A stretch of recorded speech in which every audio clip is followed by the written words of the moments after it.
नमस्कार दोस्तों, हर्षित द्विवेदी एजुकेशन द्वारा बनाया और एक वीडियो में आपका स्वागत है। मेरा नाम है विनीत सागर। दोस्तों, कल क्विज वीडियो नहीं बना पाया कुछ कारण से, इसलिए आज कल का और आज का मिला के 10 क्वेश्चंस लेके आया हूं जो आपकी यूपीएससी प्रीलिम्स 2021 की प्रिपरेशन में काम आएगा। आगे जाने से पहले दोस्तों, लेक्चर पर लाइक का बटन जरूर दबाइएगा। चैनल को अब तक सब्सक्राइब नहीं किया तो सब्सक्राइब कीजिएगा। हमें सपोर्ट करने के लिए आप चैनल के मेंबर भी बन सकते हो ज्वाइन बटन दबा के। Question number 1, consider the following statements regarding index of 8 core industries which are correct. Video pause कीजिए और आंसर बताइए। आई होप आपने आंसर किया होगा। Know the answer is option A 1 only. दोस्तों, इंडेक्स ऑफ 8 कोर इंडस्ट्रीज के बारे में काफी बार डिस्कशन हो चुका है। आपको कुछ इंफॉर्मेशन अधिक चाहिए तो आप हर्षित सर के नाम के साथ सर्च कीजिए, आपको मिल जाएगा वीडियोस। तो दोस्तों, हमें क्वेश्चन में स्टेटमेंट 2 और 3 गलत नजर आ रहा है। सबसे पहले एक्सप्लेनेशन देखते हैं दोस्तों।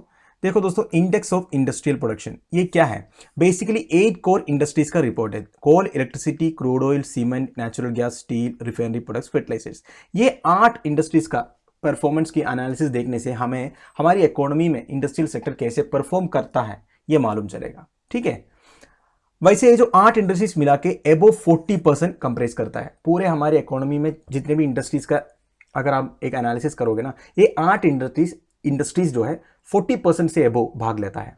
तो इन्हीं 8 इंडस्ट्रीज का एनालिसिस करने से हमें हमारी इकोनॉमी के बारे में पता चल जाएगा। वैसे ये रिलीज करता है, जैसे स्टेटमेंट 1 में बोला था, कौन है? Department of promotion of industry and internal trade है। राइट, इंपॉर्टेंट है, ध्यान रखिएगा। और देखो दोस्तों, highest weight is given to crude oil दिखा है। क्रूड ऑयल है क्या? आप इसमें देख लीजिए सबसे ज्यादा किस पर आ रहा है? सबसे ज्यादा आ रहा है रिफाइनरी प्रोडक्ट्स। ठीक है, रिफाइनरी प्रोडक्ट्स है 28%। तो क्रूड ऑयल प्रोडक्शन का कितना है? केवल 8.98% है। राइट, तो हमें ये भी मिल गया। अब तीसरा स्टेटमेंट क्या था? Base year for calculation is 2004-2005। दोस्तों, ये पुराना है। ठीक है, ये पुराना है। 2017 में इसको चेंज किया था, 2011-12 कर दिया था। ठीक है, तो नया base year for calculation of index of industrial production जो है वो 2011-12 है। Right, question number 2, recently the law ministry notified the elevation of 4 judges as chief justices of different high courts।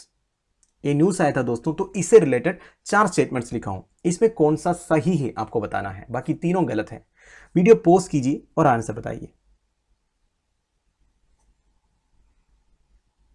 I hope आपने आंसर किया होगा। Now the answer is option D, the collegium of जजेस does not figure in the constitution, it is Supreme Court's invention. तो दोस्तों, जजेस के appointment के लिए कोलिजियम ऑफ जजेस बैठते हैं। कोलिजियम ऑफ जजेस में मेंबर्स कौन कौन है आप मुझे कमेंट बॉक्स में बताइए, हमने काफी बार डिस्कस किया है। तो दोस्तों, हमें कॉन्स्टिट्यूशन में ये कोलिजियम ऑफ जजेस के बारे में कहीं मेंशन नहीं मिलेगा। ये सुप्रीम कोर्ट का ही बनाया हुआ एक प्रोसेस है। राइट, अब देखो स्टेटमेंट ये में क्या गलत है? President of India appoints the chief जजेस ऑफ इंडिया, बिल्कुल सही। वेयरएज हाई कोर्ट जजेस are appointed by governors of the respected states, दोस्तों गलत है। हाई कोर्ट जजेस, हाई कोर्ट की चीफ जस्टिस भी प्रेसिडेंट ही अपॉइंट करते हैं, तो ये गलत है। वैसे कौन सा आर्टिकल है? आर्टिकल 217 है। ठीक है, आर्टिकल 217 से प्रेसिडेंट अपॉइंट करते हैं हाई कोर्ट जजेस को, चीफ जस्टिस को। दूसरा, law minister of India is nowhere connected in the appointment of high court जजेस। दोस्तों, लॉ मिनिस्टर कनेक्टेड है क्योंकि जो कोलिजियम है वो रेकमेंड करता है लॉ मिनिस्टर को, लॉ मिनिस्टर फिर प्राइम मिनिस्टर को बताता है, प्राइम मिनिस्टर फिर एडवाइस करता है प्रेसिडेंट को अपॉइंटमेंट के लिए, तो ये भी गलत है। All matters of appointment of जजेस of Supreme and High Courts are manage by National Judicial Appointments Commission, बिल्कुल गलत है। ऐसा कोई कमीशन है ही नहीं, तो कहां से होगा? ऐसा ही कमीशन बनाने का प्लान चला था, फिर वो स्क्रैप किया था, तो ऐसा कोई कमीशन नहीं है। अब कोलिजियम ऑफ जजेस है। राइट, वैसे कोलिजियम के प्रोसेस के बारे में कुछ, प्रोसीजर के बारे में कुछ लिखा हूं, सिंपल स्टेटमेंट्स में पढ़ लीजिएगा। Question number 3, recently Britain leaves Europe single market through Brexit deal, consider the following which are correct. Video pause कीजिए और आंसर बताइए। आई होप आपने आंसर किया होगा। Now the answer is option C 1 and 3 only. तो दोस्तों, statement 1 क्या कह रहा है? Agreement comes 4.5 years after Britain decided to leave the European Union in 2016, बिल्कुल सही है। स्टेटमेंट 3 क्या कह रहा है? UK formally excited the European union on 31 जनवरी 2020, बिल्कुल सही है। स्टेटमेंट 2 गलत है। क्या लिखा है? Fishing was one of the final sticking points in post Brexit trade talks, बिल्कुल सही है दोस्तों। पहला था तो सही हो गया क्योंकि फिशिंग एक बहुत बड़ा पॉइंट है, हर दिन न्यूज में आ रहा था फिशिंग एरियाज को लेके। यूके एंड यूरोपियन यूनियन के बीच में काफी बातें चल रहे थे, पर हमें क्या लगा कि ये फिशिंग बहुत बड़ा इकोनॉमी होगा, पूरे इकोनॉमी का बहुत सारा परसेंटेज ले रहा होगा। इसमें लिखा है it covered more than 50% of the overall economy both in UK and EU. दोस्तों ऐसा कुछ नहीं है एक्चुअली। पूरे यूरोपियन यूनियन का इकोनॉमी देखो, इसका केवल 0.02% फिशिंग सेक्टर आता है, पर इनके लिए एक मैटर ऑफ सोवरेनिटी था, इसलिए वो फिशिंग वाले बात में भी अड़ा रहा। ठीक है, अब देखते हैं एक्सप्लेनेशन में। Brexit became a reality on Thursday. हमने न्यूज कवर भी किया था ब्रेक्सिट के बारे में। 31 जनवरी 2020 को यूरोपियन यूनियन से अलग हो गया UK. Fishing was one of the final sticking points in post-Brexit trade talks. Well, fishing is a tiny part of the economy, ठीक है, very tiny part of the economy, पर एक बिग पॉलिटिकल वेट वो carry कर रहा था। Fishing is a relatively small part of the economy on both side of the English channel. तो English channel आपको पता ही होगा, यूरोप के बीच में एक आता है। It was just 0.02% of the overall economy both in UK and EU. EU boats will continue fishing UK waters for some years. देखो दोस्तों, ये जो डील, ब्रेक्सिट डील के बाद भी यूरोपियन यूनियन का बोट्स भी उधर फिशिंग करेंगे, but UK fishing boats will get A greater share of fish from UK waters. तो यूके को एक्चुअल अथॉरिटी दिया हुआ है, ग्रेटर शेयर जो है यूके को ही होगा। That shift in the share will be phased in between 2021 and 2026 with most of the quota transferred in 2021। अभी ऐसा नहीं कि जल्दी पूरा यूके को दे देगा, एक फेस ट्रांसिशन होगा, धीरे धीरे करके मैक्सिमम राइट्स जो है यूके को मिल जाएगा। अभी के लिए थोड़ा बहुत यूरोपियन यूनियन को भी है। ठीक है, तो हमें हमारा आंसर मिल गया 1 and 3 only. Question number 4, which of the following are types of urban body in India. Video pause कीजिए और आंसर बताइए। आई होप आपने आंसर किया होगा। Now the answer is option E, all of the above. 6 के 6 types of urban body है दोस्तों। तो एक एक करके देख लेते हैं दोस्तों। There are several types of urban bodies in India. कौन कौन सा है? म्युनिसिपल कॉर्पोरेशन, जिसको शॉर्टली कॉर्पोरेशन बोलते हैं। फिर म्युनिसिपैलिटी है। तो कॉर्पोरेशन क्या है दोस्तों? एक बहुत बड़ा टाउन, अब मान लो मुंबई हो गया, कोलकाता हो गया, ऐसे बड़े बड़े सिटीज में जो लेजिस्लेशन होता है वो कॉर्पोरेशन के थ्रू होता है।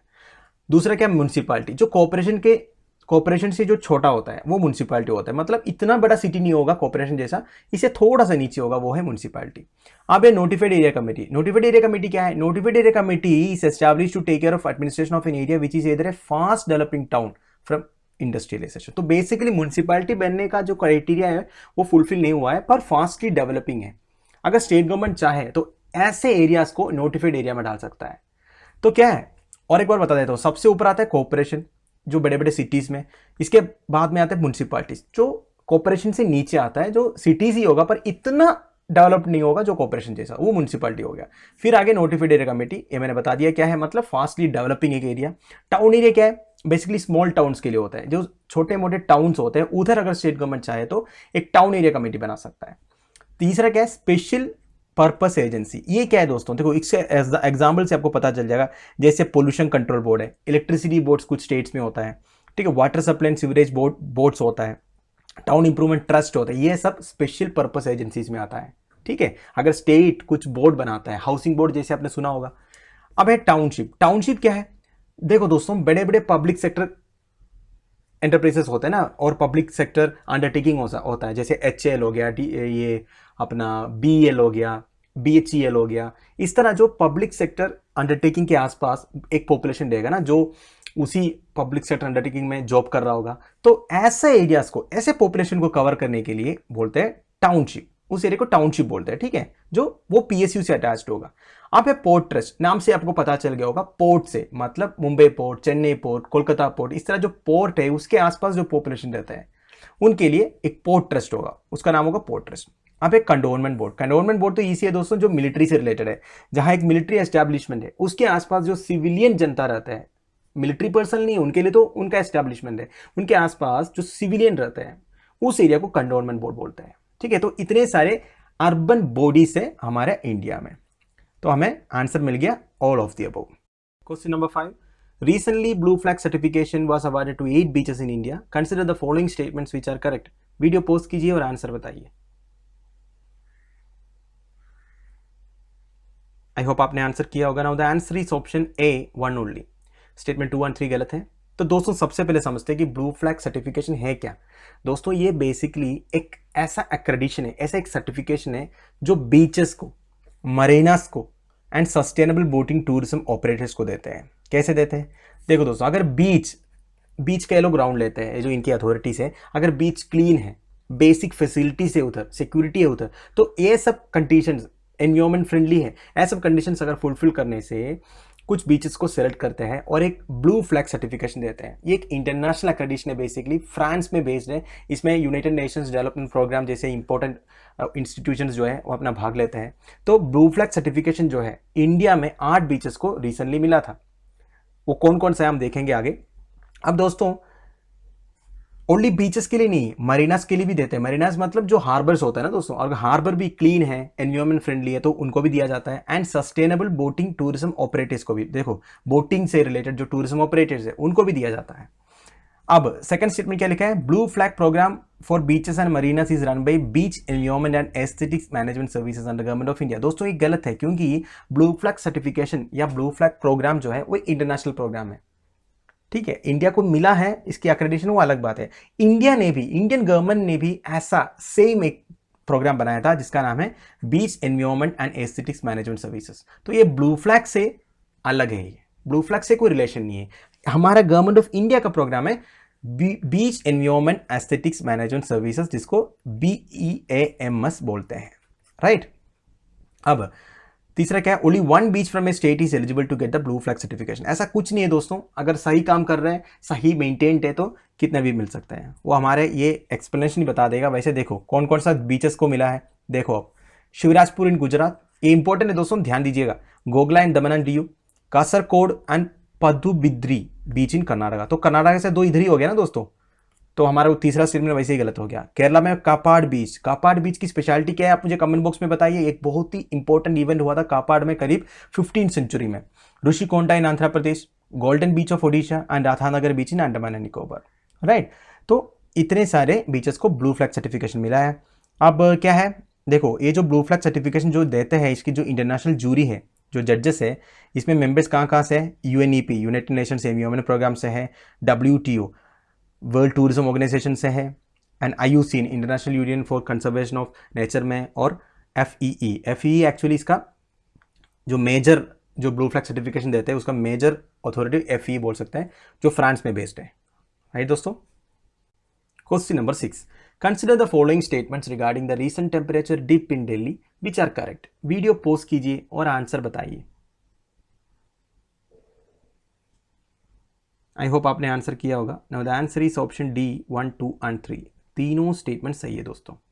तो दिल्ली में आजकल बहुत ठंड लग रहा है, न्यूज़ पे आया था इसके बारे में, एक सीवियर कोल्ड वेव डिक्लेयर किया करके। ये severe cold wave swept through Delhi, ये सीवियर कोल्ड वेव है क्या, इसके डेफिनेशन क्या है मैं आपको आगे बताऊंगा। On new years day which recorded 1.1 degree Celsius which is lowest in 15 years. पिछले 15 साल में सबसे लोवेस्ट डिग्री है दोस्तों दिल्ली में, और ऊपर से सीवियर कोल्ड वेव हुआ है। ऑल टाइम रिकॉर्ड कितना है, -6 डिग्री सेल्सियस 1935 को डिक्लेयर हुआ था, ठीक है। In the plains IMD declares a cold wave if the minimum temperature dips to 4 degree celsius. वैसे 4.5 तक है, 4 डिग्री में भी IMD डिक्लेयर करता है कोल्ड वेव। मतलब अगर 9 से 5 हो गया, अगर 8 से 4 हो गया, ऐसे कंडीशंस में कोल्ड वेव डिक्लेयर कर देते हैं IMD, मतलब इंडियन मीटियोलॉजिकल डिपार्टमेंट। ऐसा नहीं 10 डिग्री से ऊपर का टेम्परेचर है, मान लो 15 से 11 हो गया तो नहीं होंगे, तो कोल्ड वेव डिक्लेयर नहीं करेंगे। 10 डिग्री से नीचे जब 4 डिग्री तक का वेरिएशन होता है तब कोल्ड वेव डिक्लेयर करते हैं। और भी कुछ इंफॉर्मेशन दोस्तों, सीवियर कोल्ड वेव होता क्या है, कोल्ड वेव के बारे में मैंने आपको बता दिया। Severe cold wave is when the temperature dips to 2 degree Celsius और the departure is more than 6.4 degree Celsius. देखो अगर 2 डिग्री से नीचे अगर टेम्परेचर आ गया, जैसे अभी 1.1 आ गया ना, तो सीवियर कोल्ड वेव बोल सकते हैं। और एक क्या है, 6.4 डिग्री का वेरिएशन, मतलब मान लो 9 डिग्री था और रातों रात वो हो गया 2.6, तो 6.4 हो गया ना डिफरेंस, 6.4 हो गया ना, तो तब भी सीवियर कोल्ड वेव हो सकता है। या तो 2 डिग्री से नीचे अगर टेम्परेचर आ गया तो सीवियर कोल्ड वेव है। अब फोग के बारे में कुछ देखते हैं। इंडियन मीटियोलॉजिकल डिपार्टमेंट के हिसाब से वेरी डेंस फोग मतलब विजिबिलिटी 50 मीटर है, मतलब 50 मीटर तक की हमें दिख रहा है, उससे आगे नहीं दिख रहा है फोग की वजह से, तो ये वेरी डेंस फोग है। अगर हमें 51 से 51 से 200 मीटर तक दिख रहा है तो वो डेंस फोग है। 201 से 500 मीटर तक हमें दिख रहा है, अगर मतलब 500 मीटर के बाद भी कोई अगर खड़ा है वो भी हमें दिख रहा है तो वो मॉडरेट हो गया। शैलो मतलब 501 से 1000 मीटर तक, मतलब 1 किलोमीटर तक हमें अगर विजिबिलिटी है तो इसको शैलो बोलते हैं, ठीक है। तो डिफरेंट टाइप्स ऑफ टर्म्स है जो IMD यूज करते हैं। वैसे हमें हमारा आंसर मिल गया, answer is option D 1, 2 and 3। Question number 7, consider the following statements regarding the minimum support price which are correct. Video pause कीजिए और आंसर बताइए। आई होप आपने आंसर किया होगा। Now the answer is option D 1, 2 and 3। तीनों statement सही है दोस्तों। आज के सिनारियो में मिनिमम सपोर्ट प्राइस जो टर्म है बहुत ही इंपॉर्टेंट है, तो हमें हमारा तीनों स्टेटमेंट सही नजर आ रहा है। क्या लिखा है दोस्तों, देखो सबसे पहला स्टेटमेंट में ये लिखा है कि MSP set by central government for select crops. बिल्कुल सही है दोस्तों, सारे क्रॉप्स के लिए एमएसपी नहीं है, सेलेक्टेड क्रॉप्स है, बेस्ड ऑन रिकमेंडेशन। ये रिकमेंड कौन करता है, commission for agriculture cost and prices, ठीक है, बिल्कुल सही है। CACP starts with determining the MSP. जो एमएसपी डिटरमिन करता है वो है कमीशन, वही रिकमेंड करता है, which is based on a formula derived from Swaminathan committee. दोस्तों ये एमएसपी रेजिम शुरू भी हुआ था स्वामीनाथन कमेटी का रिकमेंडेशन से, तो ये भी बिल्कुल सही है। Government has increase the MSP of kharif crops for marketing season 2020-21। दोस्तों गवर्नमेंट साल में 2 बार ऐसे एमएसपी का नोटिफिकेशन देते रहता है, थोड़ा बहुत इंक्रीज कर देता है। तो अगर आपको इसके बारे में ज्यादा इंफॉर्मेशन चाहिए ना दोस्तों, देखो एक pab.gov.in है जो गवर्नमेंट ऑफ इंडिया का सेट है, प्रेस इन्फॉर्मेशन ब्यूरो का, उसमें खारिफ अभी जो खारिफ चल रहा है तो खारिफ क्रॉप्स का एमएसपी के बारे में हर दिन अपडेट होते रहते हैं, वो भी आप लोग देखा करो, ठीक है, आपको थोड़ा बहुत पता चल जाएगा। वैसे यूपीसी के लिए एग्रीकल्चरल टॉपिक जो है बहुत ही इंपॉर्टेंट है, 4-5 क्वेश्चन तो आता ही आता है। MSP is a minimum price guarantee that acts as safety net और इंश्योरेंस फॉर फार्मर्स। देखो दोस्तों एमएसपी के बारे में ज्यादा बताने की जरूरत नहीं है, जो डेफिनेशन आप लोग पढ़ लीजिएगा। अब CACP के बारे में मैंने बता दिया। अब क्या है, government does declare the MSP twice a year, ठीक है, there is no law making MSP mandatory. दोस्तों ये इंपॉर्टेंट पॉइंट है, देखो वैसे कोई लॉ नहीं है, ये फार्मर्स लॉ जो रिपील करने के लिए जो फार्मर्स लड़ रहा है ना, एक चीज मैं आपको बताऊं कि एमएसपी जो है अभी ये मैंडेटरी है करके कोई लॉ नहीं है, वो देते जा रहा है गवर्नमेंट के एश्योरेंस है। What this technically means is that government though it buys at MSP from farmers is not obliged by law to do so, ठीक है, एमएसपी कोई लॉ में लिखा नहीं है, ध्यान दीजिएगा आप लोग। तो हमें हमारा आंसर मिल गया। वैसे question number 8, which of the following country has changed a line in its national anthem to recognise its indigenous people recently. Video pause कीजिए और आंसर बताइए। आई होप आपने आंसर किया होगा। Now the answer is option A, Australia.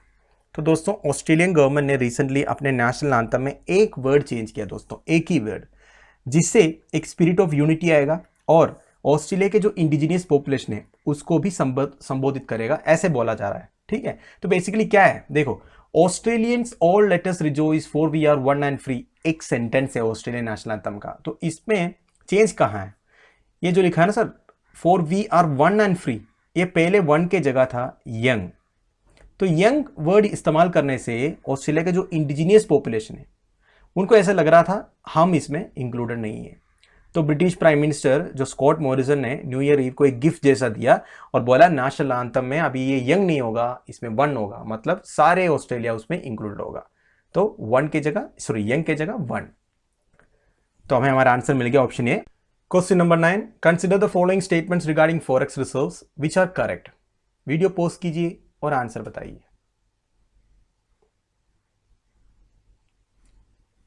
I hope आपने answer किया होगा। Now the answer is option B 2 and 3 only. Statement 1 क्या लिखा है दोस्तों, the forex reserves of an economy only contains its foreign currency assets added with its gold reserves. दोस्तों एक गलत इसलिए है क्योंकि इसमें क्या क्या आएगा और आएगा SDR जो स्पेशल ड्रॉइंग राइट्स है जो IMF के पास रहता है, और एक रिजर्व ट्रांचे है जिसके बारे में रीसेंट यूपीएससी प्रीलिम्स में एक क्वेश्चन भी आया था, ठीक है। तो ये दोनों भी आएगा फॉरेन करेंसी एसेट्स में।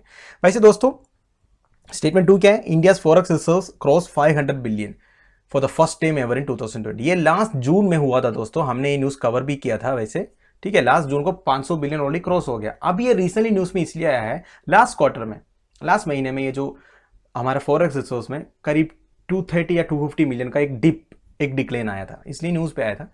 Major reason for the rise in forex reserves is the rise in investment in FPI and FDA, basically foreign portfolio investors in Indian stocks and FDA। देखो दोस्तों जो इंडियन स्टॉक्स में foreign companies या individuals जब invest करते हैं उसको FPI बोलते हैं, ठीक है, फॉरेन पोर्टफोलियो इन्वेस्टिंग। एंड जो FDA क्या है आप लोगों को पता ही होगा, जो कंपनीज में लगा देते हैं, ठीक है, तब फॉरेन डायरेक्ट इन्वेस्टमेंट होता है। तो दोस्तों बेसिक एक्सप्लेनेशन है। वैसे एसडीआर के बारे में ज़्यादा नॉलेज चाहिए तो आप लोग हर्षित सर के नाम के साथ सर्च कीजिए, आपको मिल जाएगा वीडियोस। और वैसे देखो फॉरेक्स रिजर्व में कौन कौन सा है, गोल्ड रिजर्व्स है, एसडीआर है and reserve tranche in IMF. ये रिजर्व ट्रांशे क्या है दोस्तों? Reserve tranche is a portion of the required quota of currency each member country must provide to the International Monetary Fund that can be utilise for its own purposes. तो IMF के पास कुछ पैसे अपनी currency सारे countries जमा करते हैं, इसको रिजर्व ट्रांशे बोलते हैं, ठीक है। अब दुनिया में सबसे ज्यादा फॉरेक्स रिजर्व्स किसके पास है? चाइना के पास है, 3.2 ट्रिलियन है दोस्तों। इंडिया का करीब 550 बिलियन है, तो देखो दोस्तों 3.2 ट्रिलियन, ट्रिलियन मतलब एक के बाद 1 2 3 4 5 6 7 8 9 10 11 12 जीरोस है मेरे हिसाब से। India is currently the 6th largest holder of forex reserves. Major reason for the rise of forex reserve मैंने बता दिया, एफपीए में इंक्रीज होने से और एफडीआई में इंक्रीज होने से, राइट। तो हमें आंसर मिल गया 2। Question number 10, what is 5 eyes sometimes seen in news? Video pause कीजिए, चारों स्टेटमेंट को पढ़ लीजिए और आंसर बताइए। आई होप आपने आंसर किया होगा। Now the answer is option A, an intelligence alliance comprising of 5 countries for processing intelligence gathered from multiple sources। तो बेसिकली एक इंटेलिजेंस अलायंस है दोस्तों। कौन कौन सा कंट्रीज है इसमें लिखा है? Australia, Canada, New Zealand, United kingdom and United states. ये लोग आपस में कोलैबोरेशन बनाए हुआ है, मतलब इंटेलिजेंस को शेयर करेगा, इंटेलिजेंस रिपोर्ट्स को शेयर करेगा। तो बेसिकली हमारे इंडिया में भी है इंटेलिजेंस नेटवर्क, आपको पता है, जो रिपोर्ट देते रहते हैं। कुछ भी अगर हमारे नेशनल सिक्योरिटी के अगेंस्ट कुछ हो रहा है तो हमें इंटेलिजेंस रिपोर्ट्स के न्यूज़ तो हम सुनते ही रहते हैं। वैसे ये लोग क्या करेगा, ये लोग ये इंटेलिजेंस जो लेते हैं ना, ये बड़े बड़े कंट्री से आपस में शेयर करेगा। इस तरह की एक इंटेलिजेंस अलायंस है Australia, Canada, New Zealand, United kingdom, United states के बीच में। इसको बोलते हैं 5 आईज, ठीक है। बस अब इतने ही जान के रखिए 5 आईज मतलब क्या है।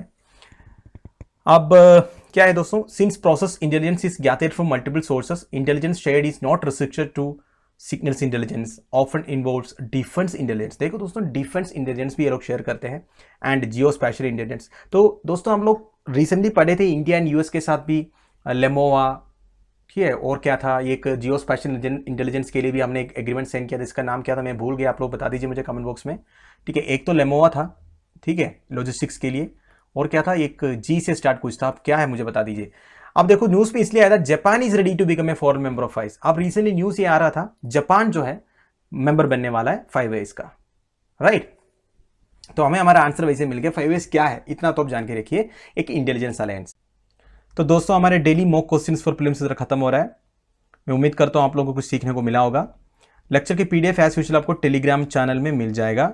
अगर मेरे वीडियो आपको पसंद आए, आपका कुछ यूज हो रहा है, तो मैक्सिमम इसको शेयर भी कीजिए, व्यूज बहुत कम आ रहा है दोस्तों। Thank you for watching, bye bye, have a nice day.